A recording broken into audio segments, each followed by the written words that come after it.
సాధారణ మహిళగానే నాకేం ఇబ్బంది లేదు. మాగారు వచ్చిన తర్వాత అన్నీ బాగానే ఉన్నాయి.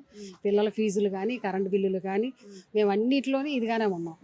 ఇది అన్నయ్య మాకు ఇది బాధగా ఉందనంటే ఆ రోజు మమ్మల్ని ఆదుకుంటారు, దగ్గరుండి అన్నీ చూస్తూ ఉంటారు. మాకు ఏ బాధ లేదు. ఈ ప్రభుత్వం వచ్చినా మేము చాలా ఇదిగా ఉన్నాం.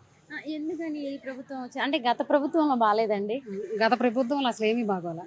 కరెంటు బిల్లులు పెరిగిపోయినాయి, పెన్షన్లు తీసేశాడు, మనుషులు ఇబ్బంది పెట్టాడు, అవన్నీ పదవులు పెట్టాడు అన్నాడు.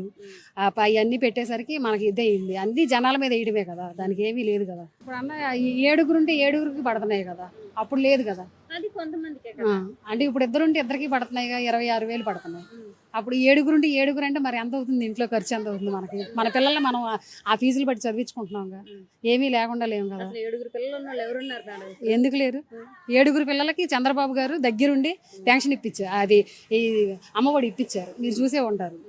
అది మరి 7 పిల్లలకి సరే వేస్తున్నారు, కొంతమందికి అసలు పడలేదనే వాళ్ళు కూడా చాలా మంది ఉన్నారు. అంటే ఏ ప్రభుత్వంలోనూ సమన్యాయం ఎవరికి చేయలేరుగా మేడం, అలా చూడొచ్చు కదా. మరి లేదు, ఈ ప్రభుత్వం వచ్చినాకే బాగుంది. చాలా మంది గ్యాస్ బండ్లు మాకు రాలేదంటున్నారు, చాలా మంది కరెంటు బిల్లులు, ఇద్దరు మనుషులు ఉన్నా కానీ 3,000 4,000 కరెంటు బిల్లు వచ్చినాయి. విపరీతంగా పెంచారు. అంటే గ్యాస్ బండ పెడితే మనకు మళ్ళీ సబ్సిడీ పడుతుంది కదా, సబ్సిడీ లేకుండా లేదుగా. గత ప్రభుత్వంలో ఉందా? పెరిగిపోయింది, రేట్ పెరిగిపోయింది. సబ్సిడీ పడుతుంది కదా, మనకు రేటు పెరిగిపోయినా. అది గత ప్రభుత్వంలో లేదు, గత ప్రభుత్వంలో లేదు. ఇప్పుడు సబ్సిడీ పెట్టాడుగా, అమ్మఒడి పడుతుంది.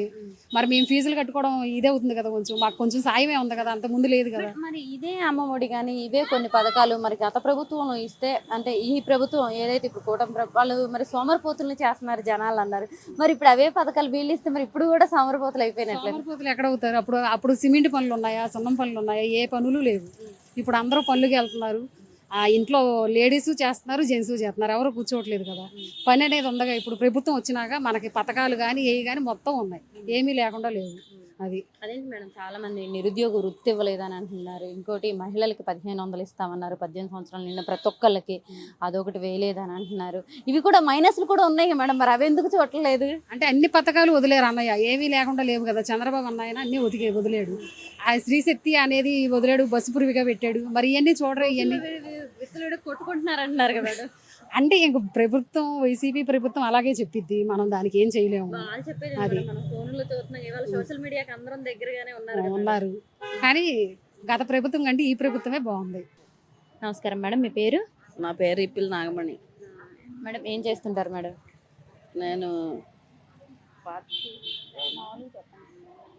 నేను మామూలుగా సాధారణ గృహిణిని. మరి ఎలా ఉంది మేడం, ప్రస్తుతం కూటమి ప్రభుత్వం అధికారంలో ఉంది, మీకు ఎలా ఉంది, ఎలా అనిపిస్తుంది? ఒక తల్లిగా, ఒక మహిళగా, భార్యగా, మొత్తం ఇంట్లో ఒక కుటుంబాన్ని నడిపించుకుంటూ ఎలా ఉంది అసలు? గత ప్రభుత్వం కన్నా ఇప్పుడు బాగానే ఉందమ్మా.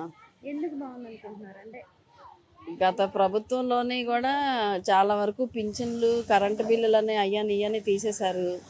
పెన్షన్లు కూడా అసలు వచ్చే వాళ్ళకి కూడా ఎవరికి రావట్లేదు. ఇప్పుడు టీడీపీ గవర్నమెంట్ వచ్చిన తర్వాత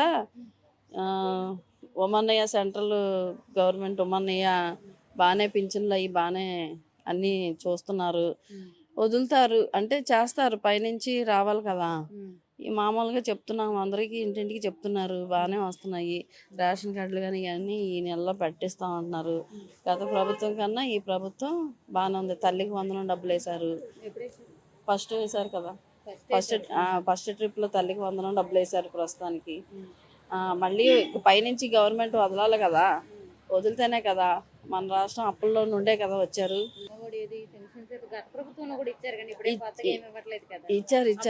ఇచ్చారు కానీ అప్పుడు కరెంట్ బిల్లులని కొత్తగా జగన్మోహన్ రెడ్డి గారు వచ్చినాక కొత్తగా తీసేశారు కదా. అంతకుముందు ఎప్పుడు గతంలోని ఇట్లాగా పెన్షన్స్ చాలా మంది, ఎందుకంటే మా ఇళ్ళ దగ్గరే చాలా మంది ఇబ్బందులు పడిన వాళ్ళు ఉన్నారు. పెన్షన్లు రాక పెన్షన్ మీద మందుల కోసం బతికిన వాళ్ళు ఉన్నారు. వాళ్ళు కూడా కనీసం అందరూ ఇబ్బంది పడ్డారు కదా. ఎప్పుడూ లేదు కదా, గతంలో ఏమీ లేదు. ఆయన వచ్చినాక తీసేసినాక పెన్షన్లు అయ్యి మళ్ళీ ఇప్పుడు రన్నింగ్లోకి వస్తున్నాయి ఒక్కొక్కటి. మరి వాళ్ళు కూడా చేసుకుంటూ పోవాలి కదా. కూటమి గవర్నమెంట్ పనితీరు బాగానే ఉందండి. ఇంకా కొన్ని విషయాల్లో బాగా డెవలప్ చేయాలి. ఇది సామాన్య ప్రజలకి కొన్ని అందుబాటులో ఉంచాలి. ఇప్పుడు ఈ టైంలో కొంచెం కూరగాయల రేట్లు బాగానే ఉన్నాయి. శుభ్రత విషయంలో కూడా కొంచెం చేయాలండి, మంచిగా చేయాలి. కొన్ని గ్రామాల్లో నీట్గా సదుపాయాలు లేవు, అవి డెవలప్ చేయాలి. అది కాన్సన్ట్రేషన్ చేయాలి గ్రౌండ్ లెవెల్లో. లాస్ట్ గవర్నమెంట్తో పోల్స్తే ఎలా ఉంది సార్?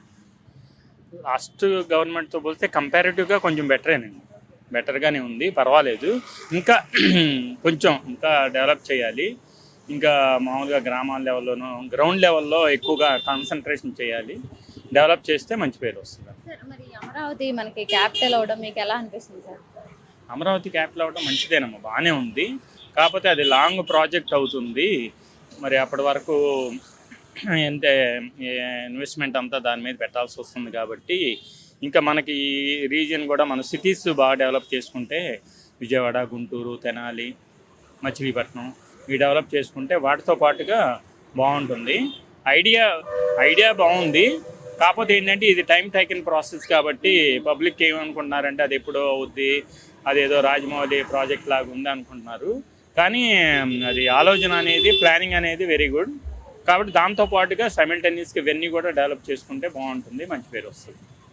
రానున్న రోజుల్లో అంటే చంద్రబాబు నాయుడు గారు ఎంతో విజనరీ నాయకుడు అని చెప్తూ ఉంటారు సార్. మరి ఆయన చూసుకుంటే ఇప్పుడు ఈ ఫ్రీ బస్సు కానీ, ఈ సంక్షేమ పథకాలు కానీ, మరి ఈ పథకాలు ఏవైతే ఉన్నాయి, ఈ ఫ్రీ బస్సు వల్ల కొంతమంది ఇబ్బంది పడుతున్నారు అంటున్నారు, కొంతమంది బాగానే ఉందంటున్నారు.